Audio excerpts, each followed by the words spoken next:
Stonks, Stonks, Stonks, Stonks 9800. Hi there, I'm Mr. Jakes from PC-98 Paradise, and today, rather than doing another PC-98 game, I'm looking at a PC-98 inspired game available on Steam. A PC-98-like, if you will, called Stonks 9800. 9800 as in the PC-9800 series, i.e. the PC-98. The game first appeared in 2023 and is just one of many projects from Ukrainian indie developer Stonks.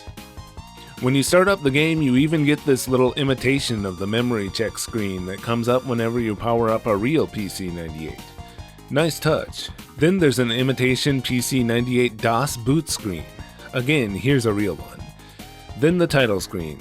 The main menu is even more awesome, I think, with a design based on the PC-98's BIOS screen. In settings, it's cool to see that they've actually implemented a full Japanese translation for this game. Hopefully some players in Japan can enjoy it too. I'm going to be playing in English though, since, well, this isn't a Japanese game and it feels like it's meant to be played in English. I've already disabled the CRT filter since I generally don't like using them, though in this particular game I can definitely see the appeal. I did try it for a while. For the game and difficulty settings, I'm going to make things pretty easy since I suck at this game. So, as you would probably expect, in this game you buy and sell stocks. As the days pass by, prices fluctuate and events influence the market. Apparently some of them are actual historical events, as this game starts in the year 1980 and takes you through bubble-era Japan. Besides stocks alone, there are other commodities you can invest in and various events in your character's personal life in Tokyo that will affect them and their stats. I'm really not a fan of games like this where you watch various numbers and stats change as the days go by. Kind of reminds me of playing games like Sotsugyo, aka Graduation, where you make a schedule and watch your characters change. Of course, since this is an investment simulator, it's kind of unavoidable that the passage of time will constitute the main progression. Still, I actually found myself having a pretty good time trying to make money after a couple of attempts playing the game. You'll get $25 if you sell now. Sell! Woohoo!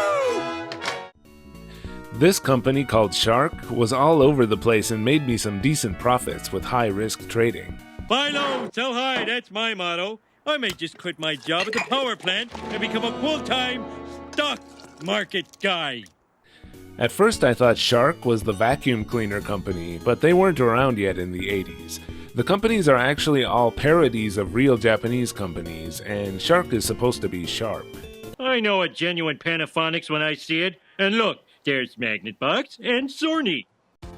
And this game actually has a lot more to do than just trying to earn pretend money. You can meet and start relationships with various people in Tokyo to not only get advice on what to buy, which you can choose whether to trust or not, but you can also invite or get invited to participate in many different activities around Tokyo. There are pachinko, poker, karaoke, and fishing minigames. The golf minigame is simple but a lot of fun. And at the arcade, you have not only collectibles from the Crane and Gacha games, but even a simple bullet hell shmup, clearly inspired by the early Toho games for the PC-98. The game allows you to live out your lifelong dream of being a high-stakes trader in bubble-era Tokyo, and that seems to be one of the main selling points of Stonks 9800, as often cited in its overwhelmingly positive reviews. As a present-day Tokyo dweller myself, there were a couple of things that took me out of the fantasy. There was a part where it mentioned my character visiting a cat cafe in order to bring down his stress level, and I immediately thought that there's no way that cat cafes were a thing in the 1980s. And sure enough, it seems Tokyo's first cat cafe didn't open until 2005. Cat cafes seems like kind of a vaguely Japanese thing that was just thrown in there because Tokyo, I guess. The first was in Taiwan, actually. Another thing is that it says you need to buy a car before you can go downtown, and I'm pretty sure everyone, including the developer, knows Tokyo has basically the best public transportation system in the world, and it even did already in 1980. I guess you could explain it away by saying that you need to have a cool ride in order to be seen in, for instance, the Azabu area of Tokyo, where you'll frequently see Lamborghinis and Ferraris roaring down the streets. But the fact that you can also buy cheap vehicles in the game to go downtown kind of invalidates that theory. I guess the real reason is because it's a game and they wanted to make some kind of basic requirement to invite other characters to other locations. Hey, Alba! Did you buy this car with your stock money? Sure did! The FM-style chiptunes have got to be my favorite aspect of the game. As is often the case with small indie projects, the music was sourced from royalty-free music sites, in this case primarily a place called musemuse.main.jp.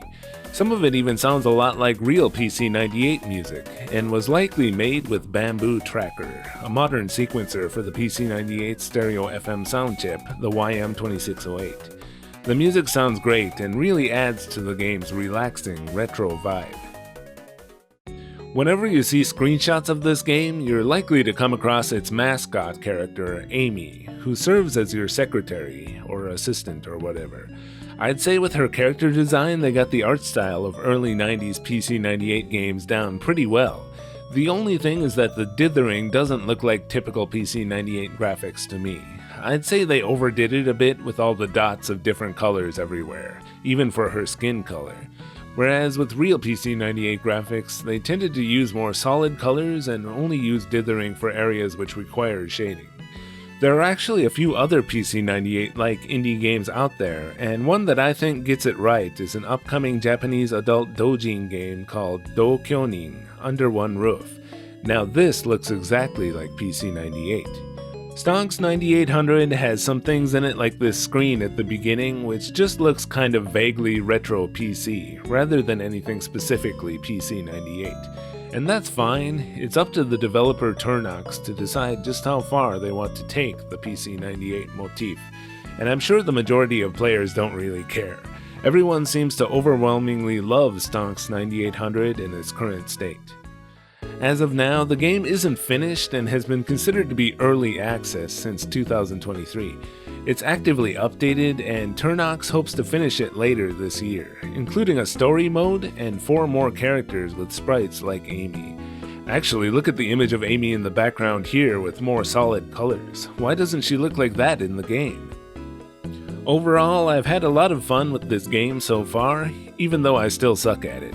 I can barely even manage to tread financial water with my portfolio. Oh! I sold it all for $25! Oh! The game isn't very expensive, and if you like what you saw here in this video, I'd encourage you to absolutely add it to your collection on Steam. Thanks for watching this quick video by me, Mr. Jakes at Basement Brothers. This video was a request from my longtime patron, Jim Shepard. I hope he and my other patrons, as well as my regular viewers, enjoyed this little detour from paradise as a way to start off the new year. I'll be back to my regularly scheduled programming in the next one, so hold tight till then.